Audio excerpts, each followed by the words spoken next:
ang Pilipinas magpapadala ng mga eroplano sa Australia. Ito nga po ay dahil ang ating bansa ay lalahok sa isang international exercise kasamang iba pang mga bansa. Yan ang pag-uusapan natin, pero bago yan, kung bago ka lang sa aking channel, ay huwag mong kalimutang mag-like, subscribe, at hit mo na rin ang notification bell button para lagi kang updated sa mga bagong videos natin.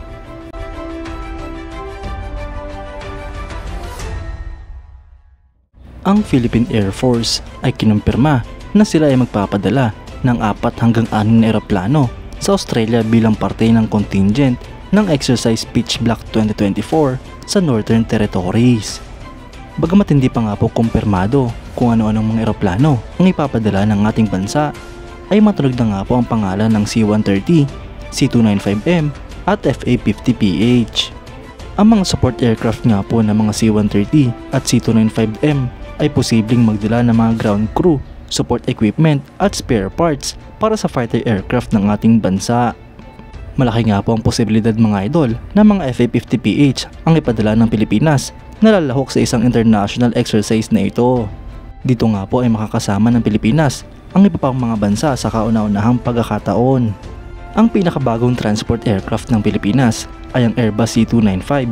Ito nga po ay isang medium tactical transport aircraft na dinisenyo at initially produce ng Spanish Aerospace Company na CASA. Sa kasalukuyan, ito nga po ay parte na ng European Multinational Airbus Defence and Space Division.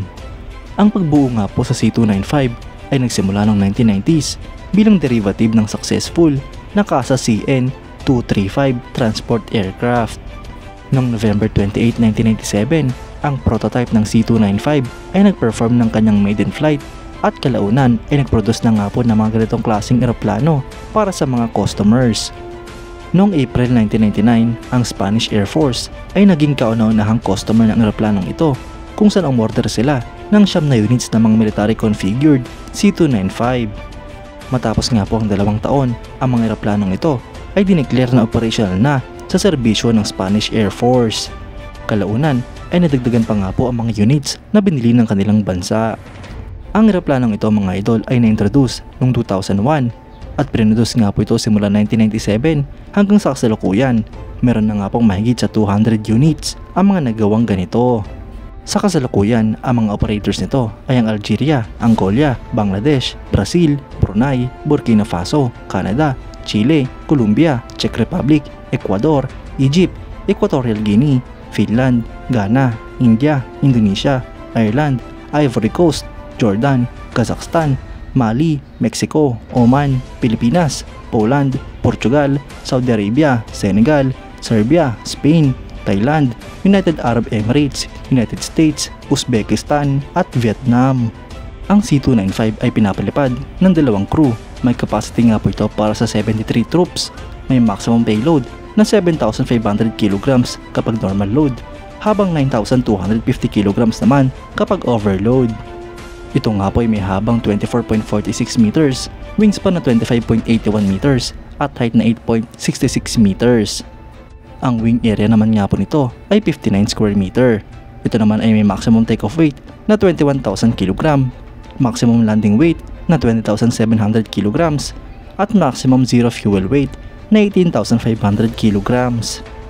Ang power plant naman ito mga idol ay 2 Pratt & Whitney Canada PW127G turboprop engines. Sa performance naman ay meron nga po itong cruise speed na 482 km per hour, may range na 1,555 km, ferry range na 5,000 km at service ceiling na 4,125 meters. Mga idol, hindi na nga po nakapagtataka kung bakit isa ang eroplanong ito sa pinili ng AFP na maging transport aircraft ng ating bansa. Ito nga po ay dahil bukod na sa epektibo, ang eroplanong ito ay mura at mabilis pa nga po itong na-deliver sa ating bansa. Ilang units na nga po ng ganitong klaseng eroplano ang biniling brand new ng Pilipinas at mukhang hindi pa nga po titigil ang ating bansa sa pag-acquire ng mga CASA C-295. Kayo mga idol, anong masasabi nyo? Comment down below for your thoughts and opinions. At yan nga lang po ang pag-uusapan natin ngayon mga idol. Maraming salamat sa panonood. Huwag nyo rin kalimutang mag-like at subscribe bilang suporta sa ating channel. Mabuhay kayo mga idol!